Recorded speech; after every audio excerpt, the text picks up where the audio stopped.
وتاخد مني الساعه دي وتديني اي حاجه كلها. انت حضرتك داخل محل ساعات ولا ايه؟ انت داخل محل كرشه ومنبار وكوارع. النهارده الجمعه زي ما انت عارف، يعني المحلات كلها قافله، وكنت عايز ابيع الساعه ديت عشان عايز اجيب بس اي حاجه بس يعني. هو انا ما بشتريش والله، انا واقف هنا برزق، انا ببيع كرشه وفي كوارع منبار، انما ما بشتريش ساعات اصلا، ما بلبسهاش وما بحبهاش.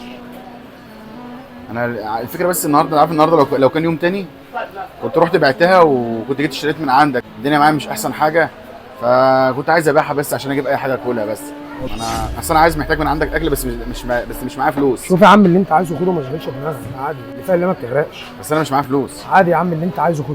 طب خلاص خد الساعه وشوف هتتمن وانا ما بكام. بلبسش ساعات والله، ما باخدش ساعات، انا مش بتاع ساعات، انا ايه كرشه كوارع منبار ببيع ما بشتريش بس. واللي انت عايزه يا عم خده عادي، اللي فيها اللي ما بتغرقش يعني. عايز اي حاجه بس اتغدى. شوف يا باشا اللي انت عايزه ايه، وما تشغلش بالك بحساب.